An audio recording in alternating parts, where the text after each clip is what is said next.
What's up, y'all? Your boy Shaydo in the building, and I want to welcome you to another edition of Is It Real? That's right, the show. Before you go, you ask Shaydo, or never go steer you wrong. That's right, you guys. In tonight's feature film, you already know from behind me, Equalizer 2. You know what I'm saying? Starting your main man, Denzel Washington. Yes, he came back.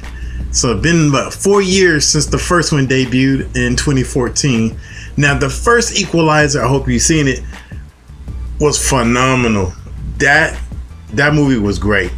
It had a great storyline, a great plot, the whole nine. That movie was great.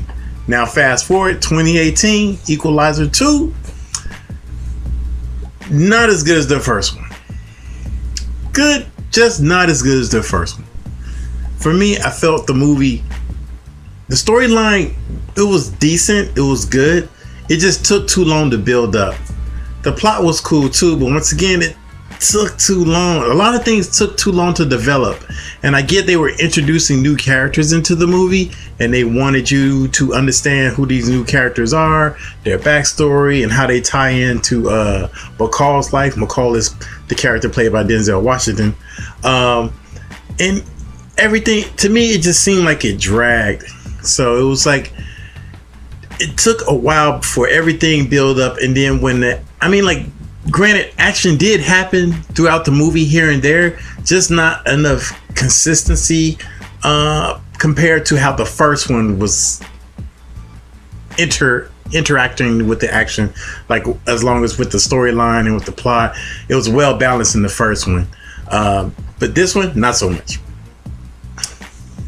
It was too long. Just the movie, not long. It was normal movie time, which is 2 hours, but the movie, it just took too long to develop in every aspect, it seemed like to me. But the action, when it did happen, was great. I mean, really, it was gruesome. It was brutal. Like, man, Denzel Washington did a great job in doing all those fight scenes and things like that. That was phenomenal. That was great. And the plot twist in this movie was good.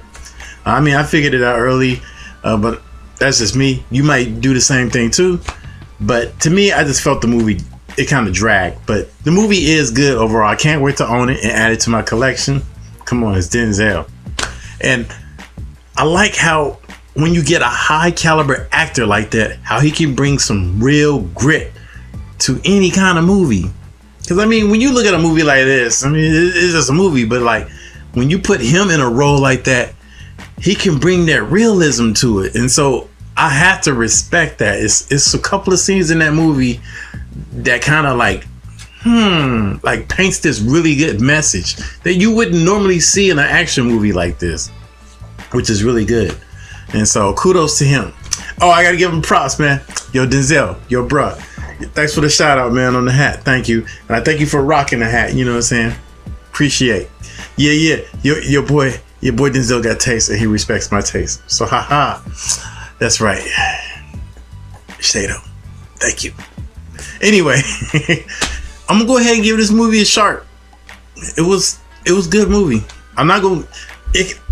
I was feeling at times like maybe medium, but I felt it was a little bit better than that because like some of the messaging he portrayed in that movie, and then the action on there was, when it happened, even though it dragged to me, it was really, really good. It really was. So I got to give it a sharp. It wasn't like medium. I put it just barely above that medium. So I'm giving it sharp. Yeah, that Tillamook sharp. Anyway, you guys, I'm gonna go ahead and keep it moving. So we got some oldies but goldies. I'm not holding up any movies right now. I'm just gonna tell you which ones. Time Bandits. Yes, this movie is a classic. You hadn't seen it, you gotta see this. Now, as much as Hollywood is going back and remaking so many movies, I would love for them to remake this movie. This movie would be really cool to be remade now with all the CGI and special effects and the things that we can do now with technology. This movie would be amazing to remake. So yeah, if you're hearing this, Hollywood, remake Time Bandits. Yes, that would be good. Yes. And another one I got for you, The Color Purple. Yeah, man. Whoopi Goldberg, Oprah Winfrey, Danny Glover. You got to check out this timeless classic right here. Believe it or not, I believe this movie was directed by Steven Spielberg. So, whew, the man, he has a vision. Anyway, you guys, I want to thank you once again for tuning in. Please like and subscribe to my show. Spread the word. Tell all your friends. Check me out on all my socials down there. You know what I'm saying? Hit me up. I do tweet back, comment back on whatever form you hit me on. And I will see you guys at the movies. So peace.